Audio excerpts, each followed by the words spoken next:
India में बहुत से लोग स्टॉक मार्केट में पैसा इन्वेस्ट करना चाहते हैं, लेकिन प्रॉब्लम क्या है? जैसे किसी ने बोला कि ये शेयर ऊपर जाएगा, या किसी ने बोला ये इनसाइड न्यूज़ है, और रिजल्ट क्या होता है उसका? लॉस। स्टॉक मार्केट रिस्की नहीं है, इग्नोरेंस रिस्की है।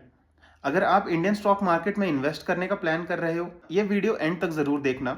आज मैं आपको बेसिक से समझाऊंगा स्टॉक मार्केट होता क्या है, कैसे काम करता है, सेंसेक्स और निफ्टी क्या होते हैं, कैसे स्टार्ट करें, सेबी क्या है, और बिगनर्स को क्या गलती नहीं करनी चाहिए। तो चलिए शुरू करते हैं। सबसे पहले स्टॉक मार्केट होती क्या है? स्टॉक मार्केट असल में कंपनीज और इन्वेस्टर्स के बीच का ब्रिज है। कंपनीज को बिजनेस ग्रो करने के लिए पैसा चाहिए होता है। वो बैंक से लोन लेने के बजाय पब्लिक को अपनी कंपनी का छोटा सा हिस्सा बेच देती है, जिसे हम शेयर्स कहते हैं। जब आप शेयर्स खरीदते हो, आप कंपनी के एक छोटे ओनर बन जाते हो। अब इसको हम एक एग्जांपल समझते हैं। मान लो एक कंपनी को 100 करोड़ की जरूरत है। वो 1 करोड़ शेयर्स निकालती है और हर शेयर का प्राइस होता है 100 रुपी पर शेयर। अगर आप 100 शेयर्स खरीदते हो तो आप उस कंपनी के पार्ट ओनर बन जाते हो। अब इंडिया में दो मेजर स्टॉक एक्सचेंजेस हैं, national stock exchange and Bombay stock exchange. ये एक इलेक्ट्रॉनिक मार्केट प्लेस है जहां शेयर्स बाइंग और सेल होते हैं, एंड आजकल मैक्सिमम सब कुछ ऑनलाइन फॉर्मेट में ही है। अब एक बड़ा सवाल, शेयर प्राइस ऊपर नीचे क्यों होते हैं? एंड इसमें सबसे एक कॉमन क्वेश्चन होता है,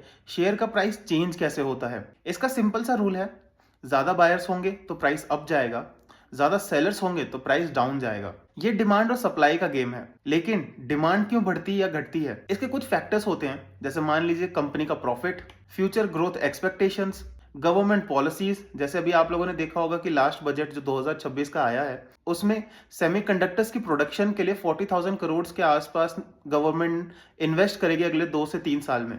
तो हम लोग को वहीं जो सेमीकंडक्टर मैन्युफैक्चरर या सेमीकंडक्टर से रिलेटेड काम करने वाली कंपनीज हैं, उसमें हम लोग को अच्छी एक रैली देखने को मिल रही है, एंड उनके प्राइसेस अप जा रहे हैं क्योंकि बायर्स इंटरेस्टेड हैं। देन उसके बाद हो गई कुछ ग्लोबल न्यूज। अब इंटरेस्ट रेट्स, जैसे मान लीजिए आरबीआई ने इंटरेस्ट रेट्स बढ़ा दिए या रेपो रेट्स बढ़ा दिए, तो उसका भी मार्केट के बायर्स एंड सेलर्स पे अफेक्ट पड़ता हुआ हमको दिखेगा। अब एक चीज हमेशा याद रखिए, मार्केट प्रेजेंट को नहीं, फ्यूचर को प्राइस करता है। इसका मतलब ये है, अगर लोग बिलीव करते हैं कि कंपनी फ्यूचर में ग्रो करेगी तो उसका प्राइस बढ़ेगा, लेकिन अगर लोग डाउट में हैं तो उसके शेयर का प्राइस गिरेगा। अब सेंसेक्स और निफ्टी होते क्या हैं? जब न्यूज में सुनते हो कि मार्केट आज 500 पॉइंट्स ऊपर गया, इसका क्या मतलब है? वो एक्चुअली इंडेक्स की बात कर रहे होते हैं। अब इंडेक्स हम लोग के पास दो होते हैं, सेंसेक्स और निफ्टी। जो सेंसेक्स है उसको बॉम्बे स्टॉक एक्सचेंज कंट्रोल करता है, एंड जो निफ्टी है उसको नेशनल स्टॉक एक्सचेंज कवर करता है। अब जो सेंसेक्स है वो टॉप 30 कंपनीज जो कि बॉम्बे स्टॉक एक्सचेंज में रजिस्टर्ड हैं, उसका इंडेक्स हम लोग को प्रोवाइड करता है।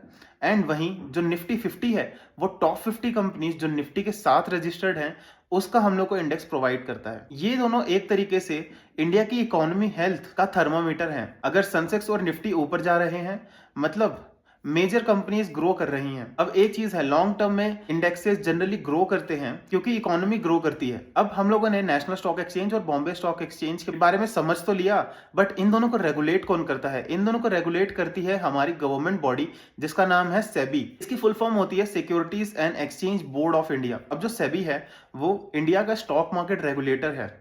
जैसे स्कूल में प्रिंसिपल डिसिप्लिन मेंटेन कराता है, वैसे ही सेबी मार्केट में रूल्स फॉलो करवाता है। सेबी क्या क्या काम करता है? ब्रोकर्स को रेगुलेट करता है, इनसाइडर ट्रेडिंग रोकता है, देन मार्केट में फ्रॉड को प्रिवेंट करता है, कंपनीज को ट्रांसपेरेंसी मेंटेन करने को बोलता है, एंड इन्वेस्टर्स को प्रोटेक्ट करता है। अगर सेबी नहीं होता तो मार्केट में स्कैम्स का रिस्क बहुत ज्यादा होता। इसलिए ब्रोकर चूज करते वक्त चेक करें कि वो सेबी रजिस्टर्ड है या नहीं है। कुछ सबसे पॉपुलर जो सेबी रजिस्टर्ड ब्रोकर्स है वो है जीरोधा, अपस्टॉक्स एंड ग्रो। इसके अलावा भी बहुत सारे सेबी रजिस्टर्ड ब्रोकर्स आप लोग को मिल जाएंगे। आप अपने हिसाब से ब्रोकर्स चूज कर सकते हैं एंड इन्वेस्टिंग स्टार्ट कर सकते हैं। अब इंडिया में स्टॉक मार्केट में इन्वेस्टिंग शुरू करने के लिए हम लोग को 3 चीजों की मेजर जरूरत पड़ती है। सबसे पहला है पैन कार्ड, दूसरा है बैंक अकाउंट, तीसरा हम लोग के पास है demat plus trading account. Pan card और बैंक अकाउंट तो आप लोग को पता है, but demat and trading account कहां से मिलेगा? डीमैट और ट्रेडिंग अकाउंट यही जिन ब्रोकर्स की हम लोगों ने बात की जो सेबी रजिस्टर्ड होते हैं, ये हम लोग को प्रोवाइड करते हैं। अब डीमैट और ट्रेडिंग अकाउंट में एक डिफरेंस होता है छोटा सा।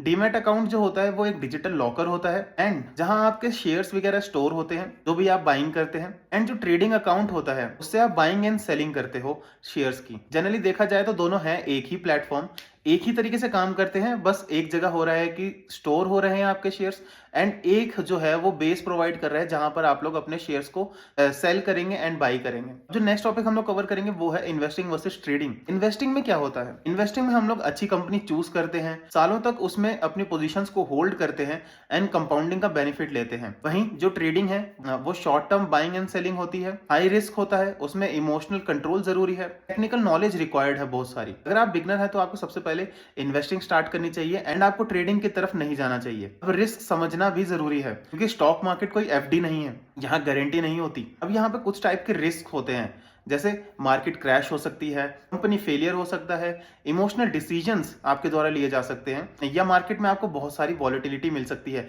जो कि शॉर्ट टर्म में आपको वॉलेटिलिटी मिलेगी, बट अगर आप लॉन्ग टर्म में इन्वेस्ट कर रहे हैं तो आपको ग्रोथ ही मिलेगी। कुछ बेसिक टर्म्स हैं जिसको हम लोग समझ लेते हैं, जैसे मार्केट कैप जो कि कंपनी की टोटल वैल्यू होती है, देन डिविडेंड वो प्रॉफिट का हिस्सा होता है, देन पीई रेशो वो शेयर महंगा या सस्ता है वो डिसाइड करता है एंड वो हमको बताता है PE ratio, then bull market कि मार्केट ऊपर जा रही है, देन बियर मार्केट मार्केट नीचे जा रही है, देन आईपीओ जब कंपनी पहली बार पब्लिक होती है शेयर मार्केट में एनएससी और बीएससी पर तो हम लोग उसको आईपीओ कहते हैं। आईपीओ का फुल फॉर्म होता है इनिशियल पब्लिक ऑफरिंग। ये कुछ बेसिक टर्म्स थी जो एक्चुअली टूल्स का काम करती हैं जब आप इन्वेस्ट करते हैं।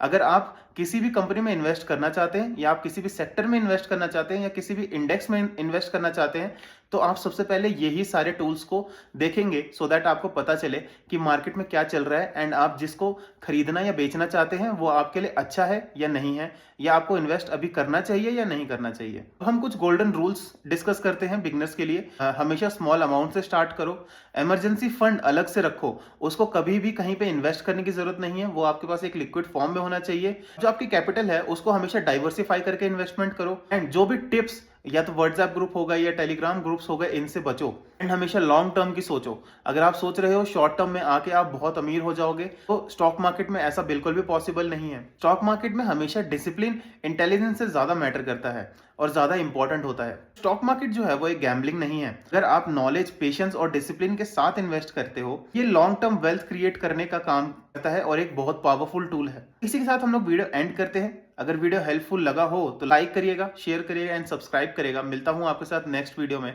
Thank you.